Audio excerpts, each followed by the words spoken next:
Jireenya afurummaa kana gaafa yaadnu yeroo baay'ee namoonni hedduun keenya jireenyi kun ulfaataa akka ta'e yaadna.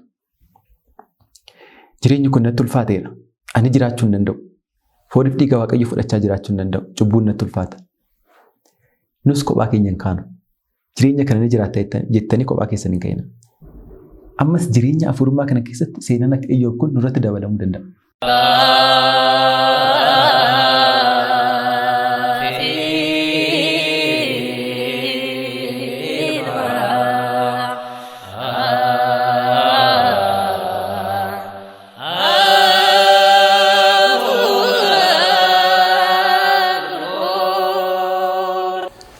Maqaa Abbaa, kan Ilmaa, kan Hafuura Qulqulluu, Waaqayyo tokkoon. Amiin. Jaallatamtoota maatii Waaqayyoo iddoo garaagaraa teessanii sagalee kana kan dhageessan, viidiyoo kana kan ilaaltan, nageenyi fi jaalalli Waaqayyoo inni waaraa ta'e bakka jirtanitti isiniif haa baay'atu. Araarsummaan haadha keenya, giiftii keenya qulqulleettii dubaroo Maariyaam akkuma yeroo hunda isin eeguu ammallee isiniif haa ta'u. Eegumsi qulqullootaa, eegumsi ergamootaa, kadhannaan isaanii hunda keenya wajjin haa ta'u. Egaa akkuma yaadattan barumsa keenya afurummaa ortodoksawaa kutaalee darbanitti waliin barachaa turreerra. Keessattuu kutaa isa darbee isa dhiyoo sanatti waa'ee Waaqayyoo seenaa dhala namaa keessatti waan inni hojjechaa ture, jireenya afurummaa kanaa akka jiraannuuf eeyyama akkamii akka kennaa ture, kunuunsa akkamii akka nuuf gochaa ture, jireenya kana jiraachuuf immoo inni akka barbaadu, akka nurraa barbaadu waliin barannee turre jechuudha. Har'a immoo akka ce'umsaatti wanti nu laallu Waaqayyo erga nu waamee boodas nu waliin akka jiru jechuudha. Yeroo darbee egaa nu waamuusaa, jireenya kana akka jiraannuuf nu waamuusaa, waamicha nuuf taasisuusaa barannee turre. Amma immoo erga nu waamee booda akka hin callisne, yeroo hundumayyuu nu wajjin akka ta'e ni ilaalla jechuudha. Maaliif nama tokko fakkeenyaaf nuyyuu jireenya keenya keessatti nama tokko erga waamnee booda yookaan hojii hojjisiisna yookaan hin gargaarra malee dhiisnu mitiire. Akkana godhii erga jennee waamnee booda isa booda immoo dhiisuun nu barbaachisu jechuudha. Akkuma beeknu Waaqayyo illee akkasi. Na wajjin jiraadhaa, na fakkaadhaa, akka koo ta'aa jedhee erga nu waamee booda nun dhiisne jechuudha. Ammas adeemsa keenya keessatti nu gargaara jechuudha. Jireenya afurummaa kana gaafa yaadnu yeroo baay'ee namoonni hedduun keenya jireenyi kun ulfaataa akka ta'e yaadna. Monoksotaaf qofa akka eeyyamame, phaaphaasootaaf qofa akka eeyyamame, namoota kawaala yookiin gadaamii keessa jiraataniif qofa akka eeyyamame yaadna baay'een keenya. Jireenyichi ulfaataa akka ta'e ni yaadna jechuudha. Kanaafis hin yaallu jiraachuudhaaf.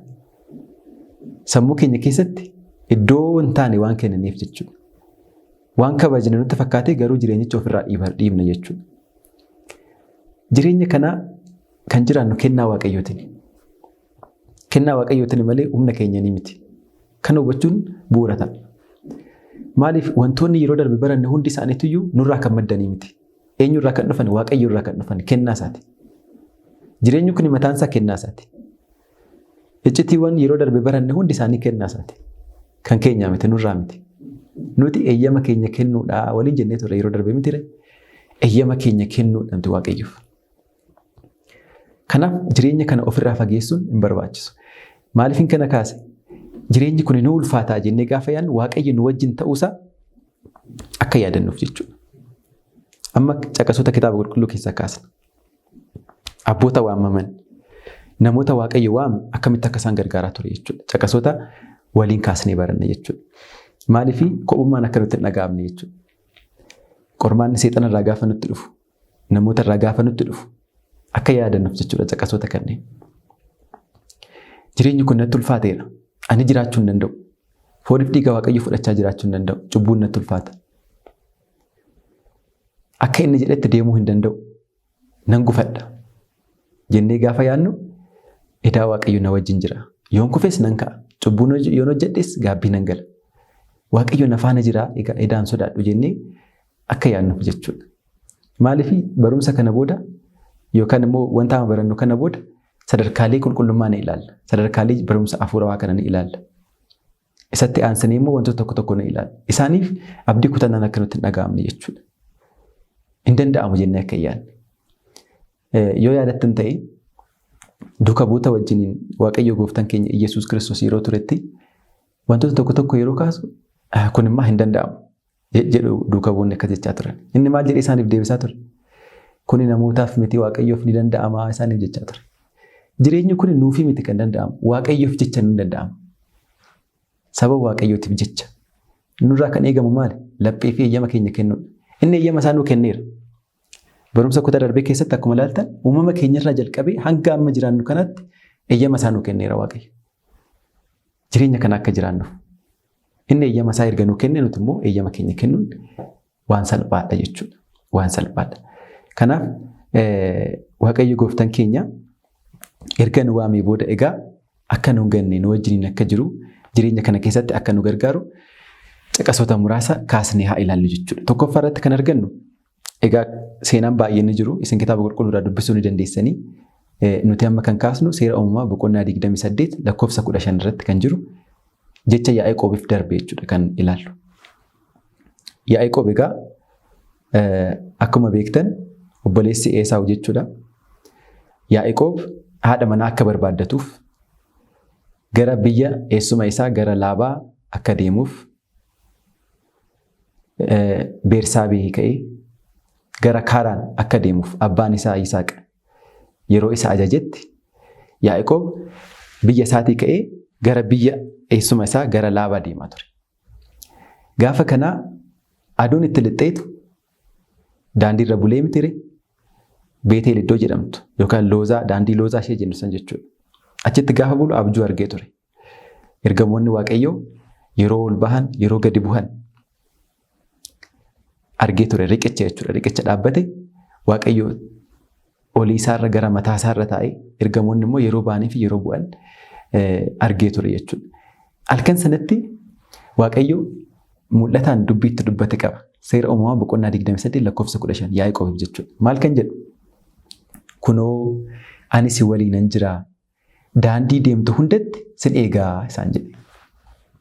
Maal jedheen? Kunoo ani si waliinan jira. Daandii deemtu hundatti sin eegaa jedheen jechuudha. Yaa'aqoob. Egaa Yaa'aqoob jireenya akkamii akka dabarse baay'een keenya ni beektu jedheen yaada. Warri hin beekne immoo kitaaba qulqulluurraa dubbisuu ni dandeenya. Obboleessa isaa wajjin seenaa akkamii akka dabarse. Biyya isaatii dheessee biyya biraa akka jiraate. Seenaa isaa ni beekna jechuudha. Waaqayyo kana keessatti maal isaaf jedhee waadaa isaaf gale? Kunoo ani si waliinan jira. Daandii deemtu hundatti sin eegaa jedhee ture. Jedheeni jechuudha. Yaa'aqoob egaa booddee akkuma beektan ijoollee 12 godhatee sanyii Israa'el ta'uudhaaf kabaja argatee Waaqayyo irree karaa isaa akka dhalate ni beektu jechuudha. Ilmaan isaa keessaa Yihuudaa kan jedhamu sanyii sanarraa gooftaan keenya Iyyasuus Kiristoos akka dhalate hin beektu jechuudha. Egaa Yaa'aqoob maal jedheen? Kunoo ani si waliinan jira. Daandii deemtu hundatti sin eegaa jedheen jechuudha. Egaa jechi kun hangam abdii nu kenna? Hangam abdii nu kenna? Jireenya hafuurummaa keenya keessatti hangam abdii nu kenna? Egaa hundi keenya Yaa'aqoob waan ittiin dinqisiifannu qabna miti? Waaqayyo gaafa isaanitti boonu maal jedhan abbootii sadeen? Waaqa Abrahaam, Waaqa Yisaaq, Waaqa Yaa'aqoob jedha Waaqayyo gaafa dubbatu jechuudha. Isaanitti abbootii boonu kan callisanii miti jechuudha. Waaqayyo isaan faana akka ture ni agartu jechuudha. Kanaaf jireenya Waaqayyoon fakkaachuu kanatti gaafa waamamnu Yaa'aqoob yaadachuun nu barbaachisa jechuudha. Waaqayyo akkamitti akka isa waliin ture kophaa isaa akka hin turre yaadachuun nu barbaachisa jechuudha. Inni lammaffaan immoo kan kaasnu qulqulluu Museedha. Seera bahuu boqonnaa 33 lakkoofsa 14 irratti kan jiru. Egaa Museen biyya Gibxitti kan dhalate akkuma beektan jechuudha. Uummanni Israa'el garbummaa jala yeroo turanitti bittaa Fara'oon jala yeroo turanitti haati isaa dhiira dahuun hin danda'amu yeroo jedhamitti jechuudha. Maaliifii dhiirri akka hin dhalanne Fara'oon ajaja dabarsee waan tureef yoo dhalate irree warri dhalchisan suni dubartoonni deessistuuwwan suni akka ajjeesan ajaja dabarsee waan tureef haati isaa sodaattee bishaan cinaa dhoksitee akka turte ni beekama jechuudha Museen. Maqaan isaallee achirraa kan ka'e kan dhalate. Isa booda gara masara mootummaa Fara'oonitti fudhatamee achitti kan guddate Museen. Haati isaa akka guddistuutti akka hoosistuutti dhaqxee isa guddisaa turte. Seenaa abbootii isaa, seenaa biyya isaa, waa'ee waaqa isaanii itti himaa akka turte ni dubbate jechuudha seenaan. Museedhaan egaa Waaqayyo bakka inni hoolota eegutti uummata Israa'eliin garbummaa jalaa ni baasta Uummanni koo akka na waaqeffatuuf, akka na wajjin jiraatuuf, garbummaa jala akka bahaniif, akka inni isaan gadhiisuuf dhaqiiti mootii Gibxii Fara'oonitti himi jedhee kan isa ajaje jechuudha Musee jechuudha. Egaa Museedhaan maal kan jedhe Waaqayyo? Ani si waliin nan deemaa sin boqochiisaa si jedhe. Seera bahuu boqonnaa 33 lakkoofsa 14. Maal jedheeni? Ani si waliin nan deema sin boqochiisaas jedhe. Egaa seenaa Museen dabarse ni beektu. Seenaa Museen dabarse. Waaqayyo maal isaan jedhe? Ani si waliin nan deemaa sin boqochiisaas isaan jedhe jechuudha. Museen seenaa dhala namaa keessattuu immoo seenaa Gibxii keessa, seenaa biyya Israa'el keessatti, seenaa uummata Israa'el, seenaa uummata Yihuudootaa keessatti nama iddoo guddaa qabudha. Qulqulluu iddoo guddaa qabudha. Museen jechuudha. Yeroo jalqabaatiif seerri barreeffamaa karaa isaa bu'e. Tsillaatiin karaa isaa kenname, taawwanni karaa isaa kenname. Kitaabota qulqulluu keessaa illee kitaabota 5 yeroo jalqabaatiif kan barreesse isaa akka ta'e yeroo kitaaba qulqulluu baran ni beekna jechuudha. Uummata Gibxii irratti, Fara'oon irratti, mootii isaanii irratti, biyya isaanii irratti karaa Waaqayyoo raajiiwwan gurguddoo, milikkitawwan gurguddoo, mallattoowwan gurguddoo nama raawwate Musee jechuudha. Amma gaafa seenaa Musee kana gaafa teessee yaadnu hin danda'amu jennee yaadna. Eeyyee hin danda'amu namaaf. Waaqayyoof garuu hin danda'amu. Ilaa Museen kophaa isaa miti kan danda'e. Ani si waliin nan deema sin boqochiisas waan isaan jedhu. Jalqabumayyuu yeroo isa waamu ani afaan koo hidhamaadha nan gingisaa. Uummanni illee nan dhaga'u. Eenyutu na ergin jedhaanii jedhee gaafa inni Waaqayyotti gaafa mormu Waaqayyo milikkita isaaf kenne beektu mitire ulee kee lafarratti gati jedheen. Gaafa lafarratti gatu uleen sun bofa taate deebisii qabadhu jedheen. Bofni sun maalitti deebite? Uleetti deebite. Milikkita kana isaaf kenneera Waaqayyo. Kophaasaa akka inni raawwanne ni agartu jechuudha. Nus kophaa keenya hin kaanu. Jireenya kana ni jiraatta jettanii kophaa keessan hin ka'ina. Wanti foon hin jalqabame foonumaan dhuma yeroo kamu. Wanti nuyi jalqabne numatu fixa. Nuyi immoo waan nu hojjennu beektu akka namaatti jechuudha. Waaqayyoon nu faana ta'ee hafuuraan jalqabna, hafuuraan xumurra. Kanaaf qulqulluun Musee yaadachuu, hojiiwwan inni hojjete isa yaadachuu, akkamitti immoo hojjete Waaqayyo isa wajjin ta'e akka ta'e ni beektu jechuudha. Uummanni Israa'elii uummata baay'ee rakkisoo akka ta'an kitaabni qulqulluun nutti hima. Gibxiidhaa illee Waaqayyo raajiiwwan gurguddoo akkasii hojjetee gaafa isaan baasu. Keessattuu immoo galaana Eertiraa akka keenyaatti, akka girgiddaatti iddoo lamatti kutee kan isaan ceesise hunda arganiiru. Yeroo jalqabaatiif kabaroo kaasanii garbicha erga ce'anii booda faarfataniiru. Isa booda hin beektu maalitti akka deeman. Xaawotii gara waaqeffachuutti, Waaqayyo irratti gara gingisuutti, Musee gara ifachuutti, mannaan samii dhaabuu, buddeen samii dhaabuu, nunuunfisiisee hanga jechuutti ga'aniiru jechuudha uummanni sun. Uummata baay'ee rakkisoodha. Garuu Museen isaan gaggeesseera jechuudha. Maaliin? Gargaarsa Waaqayyootiin. Durumayyuu waadaa waan isaa galeef. Kanaaf erga achii baasee boodallee ani si waliin nan deema sin boqochiisas jedhee akka inni dubbate ni agarra jechuudha Waaqayyo. Kanaaf jireenya kana keessatti Waaqayyo yeroo hundayyuu nu wajjin akka ta'u hubachuun barbaachisaadha jechuudha. Kophaa keenya hin jirru jechuudha. Nu gargaara jechuudha. Inni kan biraa seera Lewwotaa boqonnaa 26 lakkoofsa 12 irratti jecha jiru ni ilaalla. Maal jedha Waaqayyo? Isin gidduu nan deemaa. Anis Waaqa isiniifan ta'a, isinis uummata naaf taatu. Maal jedhee? Isin gidduu nan deemaa. Isin gidduu nan deddeebi'a. Ani isiniif Waaqa nan ta'a. Isinis immoo uummata koo naaf taatu jedhee yeroo dubbatu agartu jechuudha. Waaqayyoon Waaqa nuuf ta'ee nuti immoo uummata isaa ta'uun waan guddaadha. Waan salphaa isinitti hin fakkaatin. Waaqa inni jedhu kun egaa afaan Gi'iziitiin amlaak isa jedhu san beektu. Amlaak inni jedhu kun malaka jecha jedhu irraa kan bahudha. Bittaa kan agarsiisudha. Bulchiinsa kan agarsiisudha. To'achuu kan agarsiisudha. Namni abbaa gaarii jedhee waamu namni qabu. Mootummaa gaarii namni qabu. Boqonnaan isaa akkam akka ta'e beektu. Of gatee akkamitti akka inni jiraatu. Biyya isaa namni amanu. Eegumsa ishee irratti namni amanu. Mootummaa isaa namni jaallatu. Akkamitti akka boqotee jiraatu beektu. Hangam akka ofitti amanamummaa isatti dhaga'amu. Garuu kan Waaqayyo immoo hangamaa caalu. Hangamaa caalu. Maal nuun jechaa jira Waaqayyo? Isin gidduu nan deemaa nuun jechaa jira. Isin gidduu nan deemaa. Isinan nyaachisa, isinan sooraa, isinan gargaaraa, isinan jajjabeessaa. Waaqa isiniif hin ta'aa nuun jechaa jira. Waaqayyo immoo waaqa akkamii akka ta'e ni beekama. Waaqa arjaadha. Waaqa nama gargaarudha. Waaqa nama irratti murteessine. Garuu jaalala kan namaaf qabaatu jechuudha. Waaqayyo waaqa akkasitti. Anis waaqa isiniif hin ta'aa nuun jechaa jira jechuudha Waaqayyo. Kanaaf jireenya afurummaa kana gaafa jiraannu Waaqayyo waaqa keenya akka ta'e of yaadachiisuu qabna jechuudha. Gaafa rakkanne qofa miti yaaduu kan qabnu. Yookaan immoo gaafa lallaba mana kiristaanaa dhageenyu qofa miti yaaduu kan qabnu. Gaafa kitaaba qulqulluu dubbisne qofa miti yaaduu kan qabnu. Yeroo hundayyuu waaqni waaqa keenya akka ta'e yaadnee jiraachuu qabna jechuudha. Jiraachuu qabna jechuudha. Gaafa akkas ta'u Waaqayyo nu gargaara qofaa keenyatti namu. Kan biraa isinis uummata naaf taatu jedhe. Ilaalaa inni waaqa gaafa nuuf ta'u nuti immoo uummata isaaf ta'a. Uummata akkamii? Egaa uummanni biyya tokko beektu. Seeraa fi heera biyya sanaa eegee akka jiraatu. Qajeelfama biyyi sun baasu. Heera biyyi sun baasu. Ajaja biyyi sun baasu eegeetu jiraata. Uummata gaarii kan jedhamu yoo akkas ta'e biyya isaa yoo jaallate wanta biyyi sun jettu yoo eege wanta mootummaan jedhu dabarsee yoo jiraate uummata gaarii jedhama. Waaqayyoof immoo uummata akkamii taana ree nuti? Isin uummata koo naaf taatu Waaqayyo. Inni gaafa waaqa nuuf ta'u nuti immoo uummata isaaf taana jechuudha. Erga uummataaf Waaqayyoof uummata taane maaltu nu sodaachisa ree nuti? Namni akkamittiin akka biyya isaaniitti boonu beektu miti nuti lammii biyya kanaati waliin jennaa miti.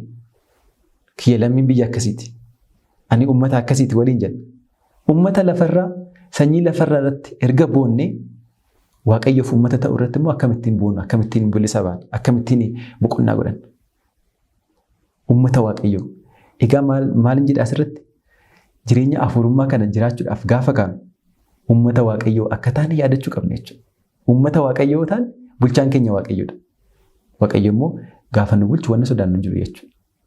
Qofaa keenya hin taanu jechuudha. Halkan nu eegaa, guyyaan nu eegaa, tiksee keenya jechuudha. Qulqulluun Daawit akkuma jedhe. Waaqayyo tiksee kooti. Kan na sodaachisu hin jiru. Kan na sodaachisu hin jiru. Waaqayyo tiksee kooti. Marga lalisaarra na bobbaasa dheera miti. Tiksee keenya Waaqayyo nu eega. Uummata isaa waan taaneef jechuudha. Kanaaf akka ortodoksaawaa tokkotti akka nama tokkotti jireenya afurummaa kana gaafa jalqabnu Waaqayyo akkasittiin uummata isaa godhatee akka nu eegu ni ilaalla jechuudha. Ni ilaalla jechuudha. Kanaaf sodaachuun hin barbaachisu.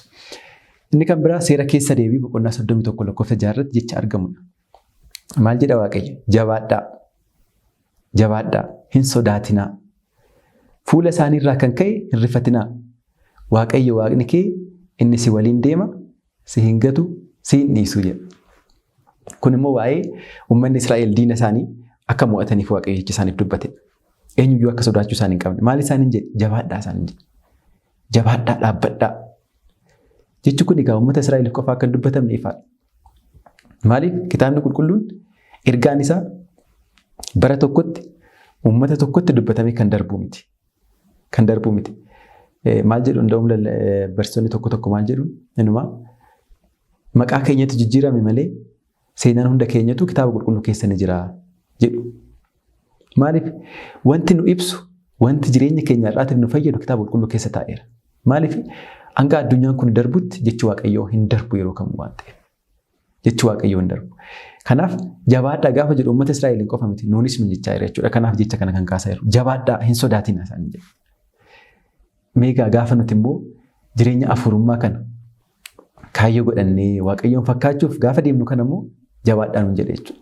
Sagalee kana of biraa dhabuu hin qabnu. Maaliif booda yoo Waaqayyo nuuf eeyyame qormaata jireenya afurummaa kana ni ilaallata.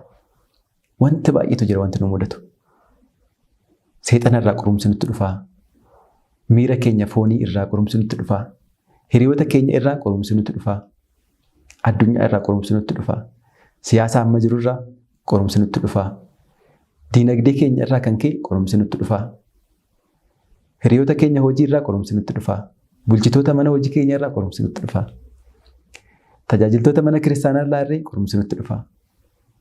Maaliif namni jireenya afuurawaa jiraatu adda waan ta'eef wanti baay'een keenya namarraa adda ta'a waan deemuuf qormaata hedduutu nutti dhufa jechuudha. Gaafa kana maal yaadanna jabaadhaan sodaatina kan jedhu kana yaadan. Maal kan fuula isaanii irraa kan ka'e hin rifatinaa jedha. Kun egaa diinotaaf kan dubbatamedha. Nuyi immoo diina tokko qabna.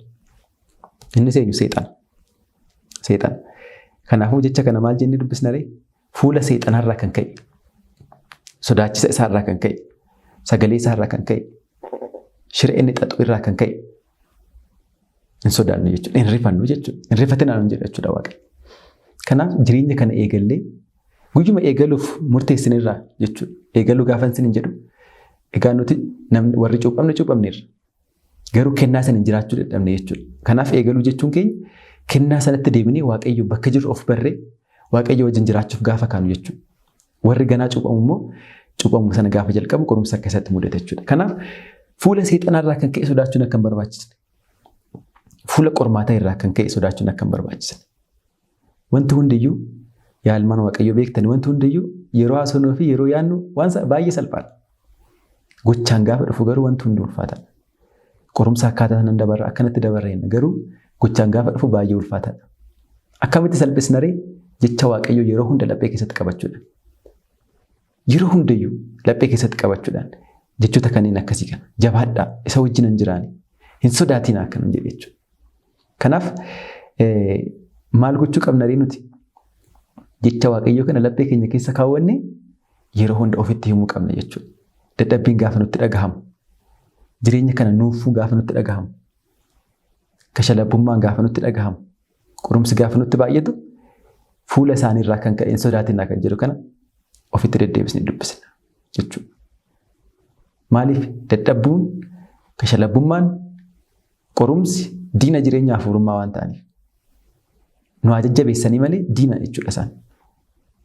Yoo isaan darbuu baanne, yoo isaan mo'achuu baanne jireenya kana jiraachuuf ni rakkanna waan ta'eef fuula isaaniirraa kan ka'e, surraa isaan qaban irraa kan ka'e, sodaachisummaa isaaniirraa kan ka'e hin rifannu jechuudha. Hin rifatinaa nuun jedheera waan ta'eef jireenya kana jiraachuudhaaf Waaqayyo akkana nuun jedhu hubachuu. Asumarratti jechuudha kanarratti Waaqayyo Waaqni kee inni si waliin deemaa, sin gatuu, sin dhiisu. Kun immoo rakkina namoota baay'eeti.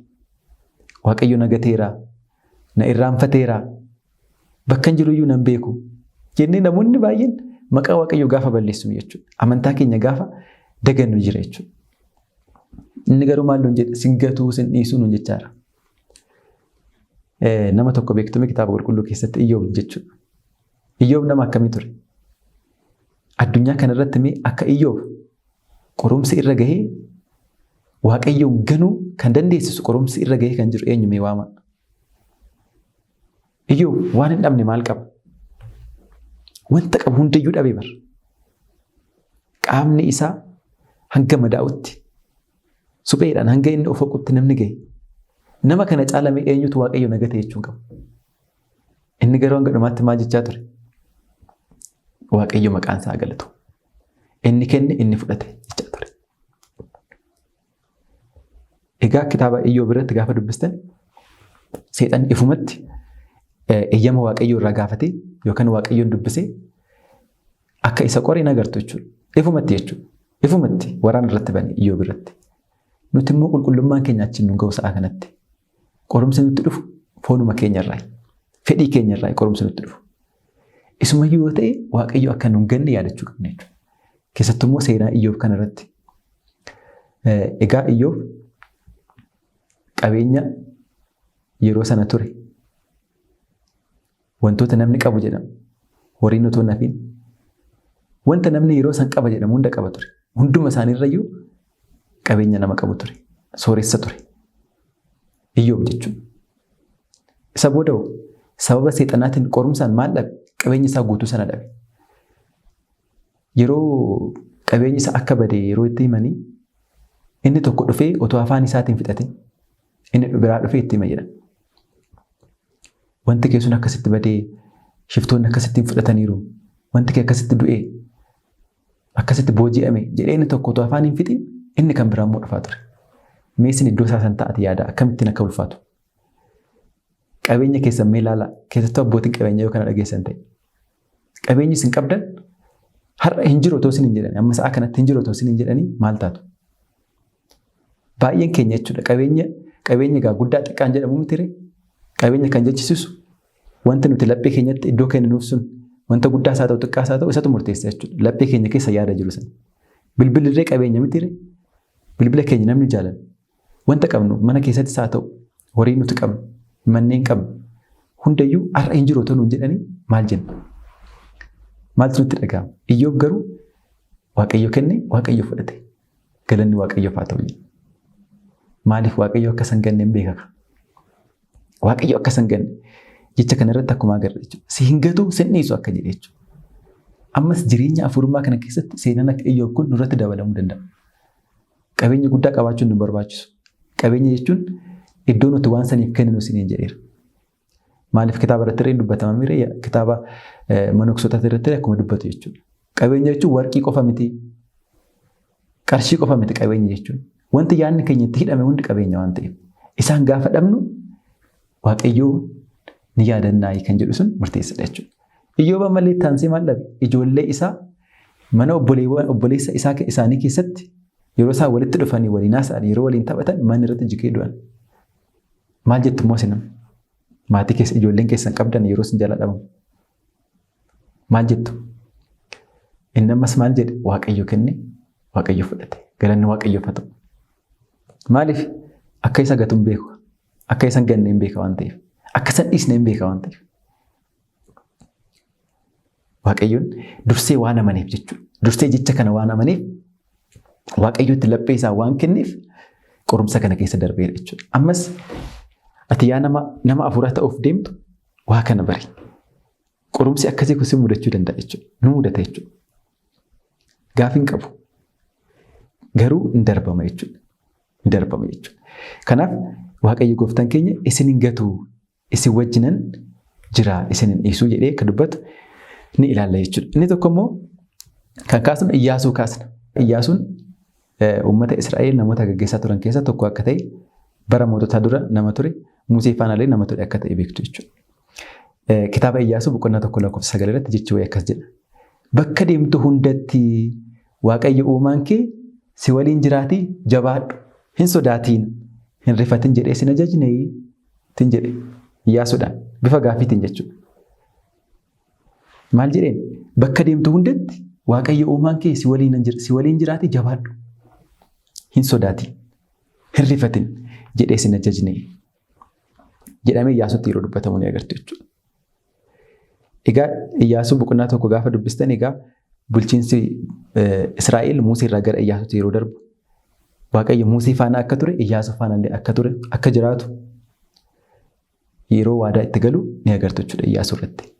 Kanaaf Iyyaasuun nama Waaqayyoon qabatee uummata Israa'el gaggeessaa ture sana jecha akkanaa isaaf dubbatamaa jechuudha. Uummata isaa akka gaggeessuuf erga waamame booda Waaqayyo akka isaan dhiisne jechuudha. Maal jedhee? Bakka deemtu hundatti Waaqayyo uumaan kee si waliin jiraatii jabaadhu. Bakka deemtu hundatti jecha jettu kana jirarraa qaban. Bakka deemtu hundatti. Mee sammuu keenya haa ilaallu. Haa qorannu. Waaqayyo akka jiruu fi nu wajjin akka jiru yoom yaadanna? Gaafa mana kiristaanaa dhufne, gaafa rakkanne, iddoo wayii gaafa deemnu keessattuu immoo ijoollummaadhaan iddoo turre tokko gaafa dhannu waa'ee Waaqayyo yaadanna nutti dhaga'ama. Waaqayyo garuu iddoo hundatti akka nu wajjin hin jiru na yaadadhaadhaan nu jechaa jira. Bakka deemtu hundatti Waaqayyo uumaan keessi wajjin jira. Mana keessan gaafa teessan, biyya keessan keessa gaafa jiraattan, biyya alaas gaafa deemtan, mana mataa keessanii gaafa jiraattan, mana namaa keessa gaafa jiraattan, bulchaa taatanii gaafa jiraattan, bitamaa taatanii gaafa jiraattan, hojjetaas haa ta'u, maaliis haa ta'u, bakka kamittiyyuu fi sadarkaa kamirrattiyyuu Waaqayyo nu wajjin hin jira jechuudha. Dagachuu hin qabnu jechuudha. Namoonni baay'een bakka hojii isaaniitii irraa Waaqayyoon baasaniiru. Waaqayyo hin jiru isaan gidduu. Maaliif Waaqayyo gamoon mana hojii waan dhorku isaaniitti fakkaata natti fakkaata. Daganne jechuudha. Haasawa keenya keessa waa'ee Waaqayyo hin jiru. Waa'ee Waaqayyo kaasuun akka waan biraatti. Falaasama namoota falaasfaa ta'anii garuu haasawuun rakkoo hin qabu. Waa'ee Waaqayyo garuu naasawu. Maaliif baasni irraa Waaqayyo bakka hundatti akka inni wajjin jiru daganne irra jechuudha. Mana kiristaanaa keessatti qofa akka inni jiraatu dallaa hojjenne irra jechuudha. Achuma keessatti Waaqayyoon keenya irra mana kiristaanaa keessatti qofa. Garuu Waaqayyo maal nuun jechaa jira? Bakka deemnu hundatti Waaqayyo nu wajjin jira. Inni kan biraamu yeroo baay'een keenya gaafa gammanne Waaqayyo akka nu wajjin jiru ni yaadanna. Gaafa gammanne keessatti immoo mana kiristaanaa dhannee gaafa faarfannu gaafa gammachuun nutti dhaga'ame kun kennaa Waaqayyooti jenna. Eeyyeen kennaa Waaqayyooti. Garuu immoo gaafa faallaa isaa nutti dhaga'amu innis kennaa Waaqayyooti. Bakka hundatti dheeraka. Bakka jechuun iddoo lafarraa qofa miti kan mul'isu. Haala illee ni mul'isa waan ta'eef kana jechaa jiru. Waaqayyo garuu Iyyaasuutti akkuma dubbatamaa jiru bakka deemtu hundatti Waaqayyo uumaan keessi waliin jiraatii jabaadhu jedha. Bakka deemnu hundatti jechuudha. Mana keenyas gaafa teenye bakka hojiis gaafa deemnu. Mana barumsaa gaafa teenye baran mana keenyatti gaafa deemnu. Kuma dura kaase biyya alaas gaafa deemnu. Eessayyuu yeroo jiran Waaqayyoon wajjin jira. Inni iddoo yeroo dhabamee fi sa'aatii dhabametti hin qabu. Yeroo hundumayyuu nu wajjin akka jiru ni yaadanna jechuudha. Egaa deemsa jireenya hafuurummaa kana keessatti Waaqayyo bakka hundatti akka nu wajjin hin jiru yaadachuun nu barbaachisa jechuudha. Dhugumatti yaadachuun nu barbaachisa. Sodaachuu hin qabnu jechuudha jireenya kana. Qormaanni baay'achuu danda'a akkuma kaasaa jiru. Qormaanni baay'achuu danda'a. Bakka garaagaraatti qormaan nutti dhufuu danda'a. Wanti duubatti nu deebisu, wanti nu gufachiisu jiraachuu danda'a. Baay'een keenya maatii keenyaan illee qoramuu dandeenya. Abbaa manaa keenyaan warri dubartii taane abbaa manaa keenya. Warri dhiiraa immoo haadha manaatiin qoramuu danda'a. Ijoollee isaaniitiin qoramuu danda'a. Namni haadha fi abbaa isaatiin qoramuu danda'a. Jireenya kana akka hin jiraanneef gufuutti ta'uu danda'u jechuudha. Garuu Waaqayyo bakka hundatti waan jedheef yeroo kamiyyuu nu wajjin akka jiru yaadachuun nu barbaachisa jechuudha. Baay'een keenya fakkeenyaaf keessattuu warri magaalaa jiran miidiyaa warri fayyadamu waa'ee Waaqayyoo magaalatti qofa akka ta'e yaadna. Bakka barreetti qofa. Kanaafuu Waaqayyo gaafa magaalaa keessa jiru, gaafa iddoo barreessan jiru Waaqayyo nu wajjin jira. Gaafa achi baane garuu hin jiru. Laphee keenya keessa. Maaliif jecha kana hin daganne? Waaqayyo yeroo hunda akka nu wajjin jiru jedhan hin daganne. Eessayyuu jira Waaqayyo nu faana. Kaan keenya mana kiristaanaa yookiin mana nama kiristaanaa ta'e tokko gaafa deemnu Waaqayyo akka jiru hin beekne. Mana gaafa nama biraa dhannee Waaqayyo akka jiru yaadannaa dhuguma. Gaafa sana immoo akkuma nama sanaa taane jechuudha Waaqayyo daganne. Amantaa keenya daganne akkuma nama sanaa ta'uuf jechuudha. Waaqayyo garuu bakka hundatti nu wajjin jira. Kanaaf jireenyi hafuurummaa kun bakka hundatti kan jiraatamudha waan ta'eef bakka hunda sana immoo Waaqayyo jira. Erga inni bakka hunda nu wajjin jiraate maal taana? Akka namaatti bakka hunda gahuu hin dandeenyu miti. Namni jireenya isaa keessatti iddoowwan dhaqu qaba, haala keessatti hirmaatu qaba, umurii xiqqoo kana keessatti jechuudha. Yeroo kana hunda immoo Waaqayyo erga jiraate jireenya kana jiraachuun maaliif nu sodaachisa ree? Fooniif dhiiga isaa fudhachuun maaliif nu sodaachisa? Of to'annee Waaqayyo wajjin jiraachuun maaliif nu sodaachisa? Monoksoota qofaaf eenyutu kenna jireenya kana? Isaan akkoo jireenya gonkummaa filatanii ani addunyaa kana hin barbaadu daandii sana filatanii waan deemaniif malee jireenyi kun hunda keenyaaf eeyyamame jechuudha. Numatu garuu dhiibee akka hin jiraatamne ofirraa fageessee jira jechuudha. Kanaaf Waaqayyo jabaadhaa akka nuun jedhu. Hin sodaatiin akkuma jedhu duratti illee kaasnee irra dandeebinu hin rifatiin jedhee nu kaasa jechuudha. Kanaaf jireenya kana sodaachuun rifachuun nu barbaachisu jechuudha qormaata sarara kaanii. Inni kan biraa immoo egaa faarfataan Daawit Faaruusaa boqonnaa 23 lakkoofsa 4 irratti maal jedha? Gaaddidduu du'aa gidduullee yoon deeme ati na waliin jirtaatii hamaan sodaadhu ulee fi hirkoon kee na jajjabeessu. Gaaddiduu du'aa bakka duuti nama sodaachisu. Bakka duuti gaaddidduu irra buufate. Isa gidduullee yoon deeme ati na waliin jirtaatii hamaa hin sodaadhu ulee fi hirkoon kee na jajjabeessu. Hirkoo isheen jettu kun mirkoos isheen sun jechuudha. Egaa laala faarfataan Daawit maal jedhu? Egaa Daawit seenaa isaa hin beektu, ijoollummaa isaa irraa akkamitti akka jiraate. Hin beeka Waaqayyoon dhandhamateera inni jireenya Waaqayyo. Yoo kufe akkamitti akka ka'u hin beeka, cubbuudhaan yoo kufe. Waaqayyoon akkamitti akka gammachiisu ni beeka. Akkamitti akka isa galateeffatu, akkamitti akka isaaf faarfatu, maaliin akka isaaf hojjetu. Hunda isaa ni beeka. Maaliif jireenya isaa otoo hin sodaatin jechuudha. Otoo hin sodaatin ka'aatuma Waaqayyo faana jiraate. Waaqayyo dhumarratti maal jedhe ragaa isaa bahe? Akka laphee koo kan naaf ta'u ilma isee argadheera. Akka laphee koo nama naaf ta'u ilma isee argadheera. Eenyuun jedha? Daawitiin jedha. Maaliif? Daawit Waaqayyo wajjin jiraachaa ture. Waaqayyo wajjin. Yeroo hundayyuu jireenyi isaa Waaqayyo faana ture. Ni kufa, ni ka'a. Ni qorama, ni mo'ata. Ni jallata, ni sirrata. Daawit akkaataa sanaan ture. Keessattummaa seenaa isaa tokko kaasnee gaarii natti fakkaata jireenya hafuurummaa kanaaf akka nu gargaaru. Seenaa Gooliyaadii fi Daawit. Gooliyaad egaa uummata Filisxeem keessa qaaman nama guddaa ta'e. Sammuu keessanitti meeji isaa kaasa. Fakkii isaa kaasa. Nama guddaa. Hirreensaa jabaa. Miilli isaa jabaa. Qaamni isaa jabaa. Nama ta'e. Namoota Filisxeem keessa jiran irra nama guddaa ta'e. Kaasaamee sammuu keessan keessatti. Daawitiin immoo faallaa kanaa kaasa. Isaanuu ijoollee ta'e.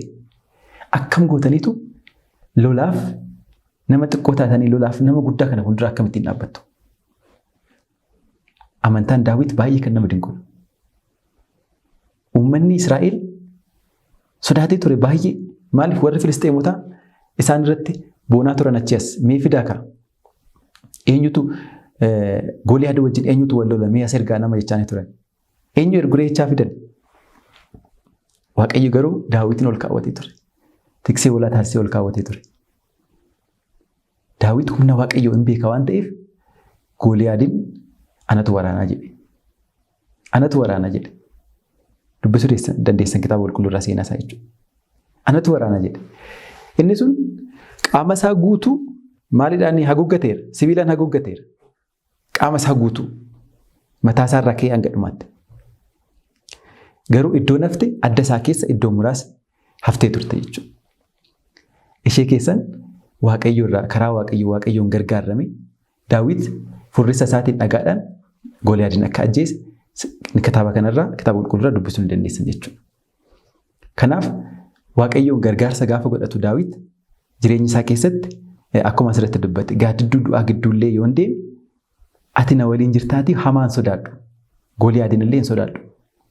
Seexana illee hin sodaadhu. Ulee fi hirkoon kee na jajjabeessu jedhee dubbate jechuudha qulqulluun Daawit. Kanaaf Daawit egaa Waaqayyoon abdii godhachuun Waaqayyoon jajjabina godhachuun akkam akka ta'e jireenya isaa keessatti nama nutti agarsiisudha jechuudha. Qulqulluu nutti agarsiisudha jechuudha. Kanaaf nutis jireenya kiristaanummaa keenya gaafa jiraan jireenya afurummaa kana gaafa jiraan akka Daawit kana Waaqayyo irratti of gannee eenyuyyuu sodaachuu akka hin qabne nu hubachiisa jechuudha. Raajota keessaa immoo gaafa kaasnu raajii Isaayyaas kitaaba isaa boqonnaa 41 lakkoofsa 10 irratti maal jedhee dubbata? Ani si waliin nan jiraatii hin sodaatiin. Ani Waaqa keetiitii hin rifatiin. Sin jajjabeessa, sin gargaaraas. Mirga qulqullummaa kiyyaanis hirkiseen yookaan gargaariin si qabaaye. Baroota kana hunda keessatti ilaala. Ammas karaa wal duraa duubanii kan dhufne mitiire. Yaaqoob irraa kaanee jechuudha. Bara raajotaallee ilaala Isaayyaasiin maal akka jechaa jiru. Ani si waliin nan jiraatiin sodaatin. Raajonni akkamittiin waa'ee gara fuulduraa beekanii akkamittiin jireenya akkasii jiraatan jennee gaafa dinqabnu icciti isaasii arganne jechuudha. Waaqayyotu isaan faana ture icciti jedhu argina. Ani Waaqa keetiin rifatiin isaan jedhu Isaayyaasiin. Sin jajjabeessa. Yeroo dadhabdu sin jajjabeessa. Yeroo gadditu sin jajjabeessa. Sin gargaaraa. Mirga kiyyaanis sin qaba jedhan jechuudha. Kana yaadachuun nu barbaachisa jechuudha jireenya afurummaa keessatti. Inni kan biraa gooftaan keenya Yesuus Kiristoos kan dubbate jecha wangeela Maatewos boqonnaa 23 lakkoofsa 20 irratti maal jedhee dubbateera. Jechoota kaan erga dubbatee dhufee booda maal jedhee kunoos ani hanga dhuma addunyaatti yeroo hunda isin waliin nan jira. Waadaa isheen jedhamu kan jechuudha. Waadaadha kun. Kunoo ani hanga dhuma addunyaatti yeroo hunda isin waliin nan jira. Yeroo hunda. Gooftaan keenya Yesuus Kiristoos akkasuma jedhe. Hanga dhuma addunyaatti. Hanga dhuma jireenya keenyaa miti. Hanga dhuma addunyaatti. Nuti immoo jireenya keenya waggaa 80 waggaa 70 isaa gadi jiwama. Hanga sanatti irra darbee hanga addunyaan darbutti ani si wajjin nan jira jedhee waadaa galeera. Duuka butotaa. Isaan irra bulee immoo nuuf jechuudha. Waadaa galeera Waaqayyo. Maaliif sodaanna? Erga inni waadaa galee erga inni sinan gargaara jedhe nuti maaliif sodaanna? Maaliif beektu kan sodaannu? Ofii keenyaaf jiraanna inni waa yaannuuf. Hin danda'amu waa'ee Waaqayyoo ofii keenya hin dandeenye. Eeyyama keenya kennuu fi gargaarsa isaa fudhachuudhaan nuti kan dandeenye. Kennaa kan jedhamus kana. Nu wajjin jira gooftaan keenya Yesuus Kiristoos. Kana kitaaba qabsuura abbootii yoo dubbistan qaama nagartu jechuudha. Si wajjin jira jechuudha kan. Isaanitti akkamitti akka mul'atu, akkamitti akka isaan gargaaru, nyaata isaanii akkamitti isaaniif akka kennu, yeroo dadhabbii isaanii akkamitti akka isaan gargaaru, yeroo dhukkubsatan mana yaalaa otoo hin deemin akkamitti akka isaan fayyisu. Isaa wajjin jiraachuusaa akkamitti akka ibsu ni beektu. Nus immoo jireenya keenya keessatti namoonni cubbamaa ta'an illee hin beekne akkamitti Waaqayyo akka nu wajjin jiru jechuudha. Kanaaf gooftaan keenya Yesuus Kiristoos wajjin jira nuun jedheera jechuudha. Inni kan biraa tokkoffaa Yohaannis boqonnaa 4:13 irratti qulqulluu Yohaannis abbaa wangeelaa jecha dubbate tokko akaasu. Hafuura isaarraa waan nuuf kenneef isaan akka jiraannu innis nu keessa akka jiraatu kanaan beeknaa. Inni akka nu keessa jiraatu. Kun immoo maal jechuun kun immoo maal jabina nu kenna? Waaqayyo nu keessa jira. Erga nu keessa jiraate immoo sodaan. Qormaata sodaannee jireenya hafuurummaarraa duubatti hin jirnu jechuudha. Fayyina keenya waan ta'eef. Qulqulluu Yohaannis akka jedhee dubbata. Dhumarratti mul'ata isaarratti qulqulluu Yohaannis ammas akkas nu jedhee jecha wayii nu barreessara jechuudha. Mul'ata Yohaannis boqonnaa 21:3.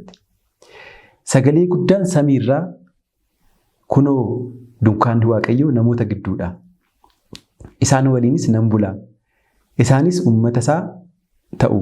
Waaqayyos inni mataansaa isaan waliin ta'ee Waaqa isaanii ta'a jedhee yoo dubbatu dhagahee. Yohaannis waan dhagahee dubbata. Maal jedhe? Dunkaanni Waaqayyoo namoota gidduudha. Namoota gidduudha. Isaan waliinis ni bula. Eenyuun? Waaqayyo. Isaanis uummata isaa ta'u. Jecha duratti kakuu moofarraa caqasinsan jechuudha. Waaqayyos inni mataansaa isaan waliin ta'ee Waaqa isaaniif ta'a. Mul'ataan illee kan nutti himu Waaqayyo. Qaamaan dhufee nutti meera. Mul'ataan akkanatti nutti meera. Waaqayyo yeroo hundayyuu nu wajjin jechuudha. Nu waamee nu hin ganne jechuudha. Kanaaf barumsa keenya irraa keessatti amma yeroo itti aanuuf barumsota barannuuf galtee akka nu ta'u jechuudha. Akkan sodaan jireenyi kun akkasi akkana qorumsisaa gaafa waliin jennu sodaachuu hin qabne jechuudha. Maaliif ofii keenya irratti hirkachuu hin qabnu Waaqayyo irratti hirkachuu qabne jechuudha. Waaqayyo irratti akka hirkannuuf immoo seenaan kitaaba qulqulluu amma kaasne muraasni kun gahaadha jedhee yaada baay'ee isaa yoo itti dubbisne jechuudha. Kanaaf Waaqayyo gooftaan keenya waan nu barsiiseef waan nu gorfateef fedhaa fi maqaan isaa kan galatamu kan kabajame nuuf haa ta'u.